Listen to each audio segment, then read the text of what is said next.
Hey everyone, my name is Jen OSullivan with the peppermintlounge.us, here to give you a little bit of tip on how to use essential oils in your water every day.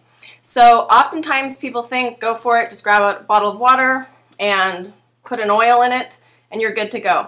The problem with that is, yeah, that sort of works depending on the oils you use. So if you're only using, say, peppermint oil, you need to drink this down pretty quickly. If you leave it overnight or during the day, all day, and don't finish the water, what's going to happen is the oils are going to start to pull the plastic. It's going to leach all that plastic and it's going to start to literally look nasty in there. So what we want to do is take our water and put it into a glass water bottle.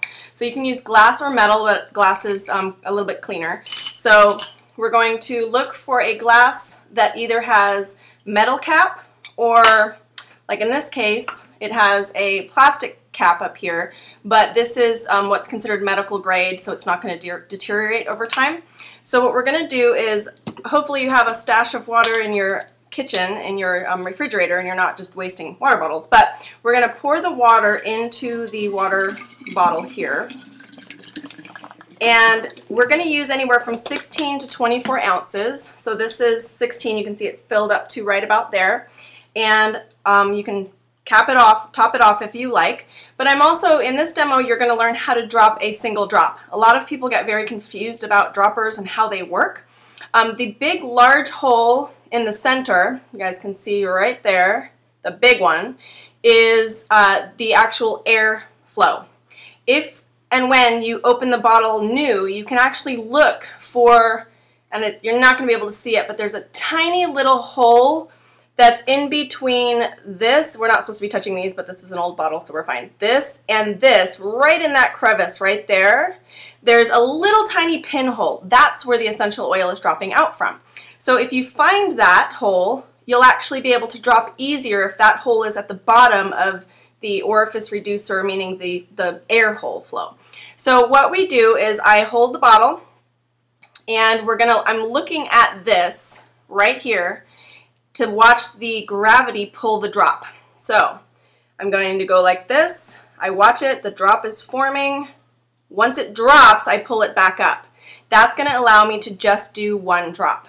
Now, to back up, I talked about not touching the orifice reducer. Oftentimes you see, and I'm going to do it with this one because this one will go pretty quickly and I'll tell you why it's okay.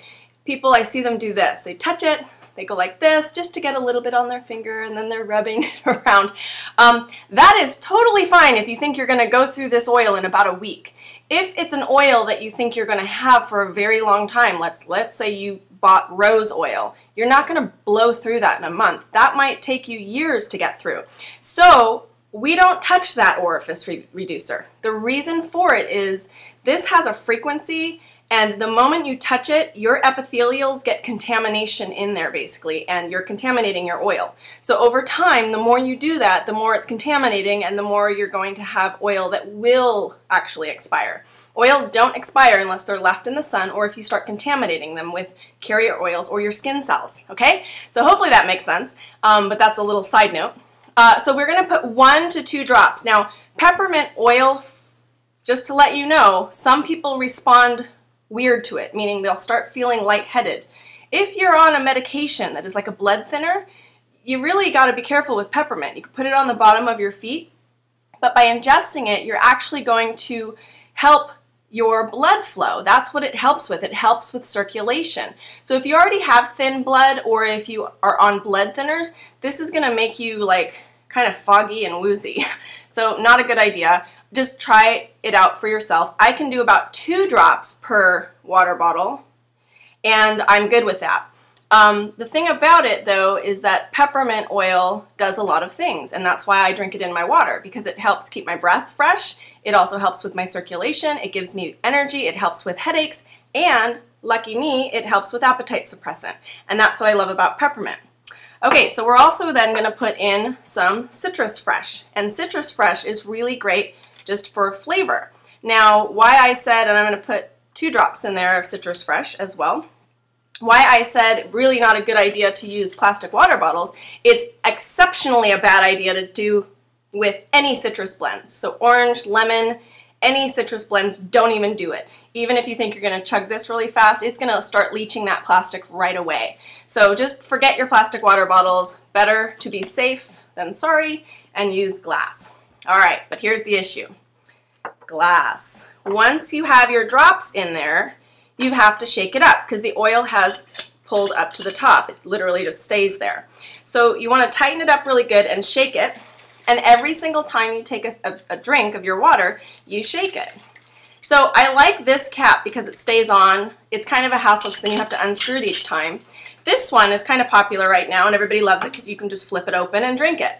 I have been known to do this on several occasions where I will go like this. Literally, I'm used to shaking my water, but I forget that I flipped the cap open and the water goes everywhere. I have even done that with this where I've gone to shake it and drink it at the same time at the pool and it's gone all over me. So it's kind of funny and embarrassing, but this is like a safeguard for my dummy little brain that allows me to remember the cap is on, shake it up, and drink it. So every single time you take a drink, just shake it up. Try to drink this quickly too, because every time you're shaking it, you're basically aerating your oils. And it's not a bad thing, but it's not a great thing. It's oxidating, you're just oxidating your oils, which is lowering their potency. It's like anything that has the ability to take out oxidative stress. So that's what we're doing. That's how you get your oils in your glass water bottle. It's how you drink it. It's what oils you can and can't use. Make sure you're reading too on the labels that if they say for topical only, don't drink them. Most of our oils say supplemental facts, or dietary suggestions. That means you can ingest them. A little side note about peppermint as well. Some people who have GERD or reflux, where you're feeling like heartburn or you've got a raw throat because you're constantly burping up stuff, GERD is what it's called, or acid reflux. This can be sometimes tender for people. Their throat will feel like it's closing up because your throat is already raw from all of the acid that keeps coming up. So it's not recommended. I have had customers who say they have full-on reflux and they've tried it and they said they're fine.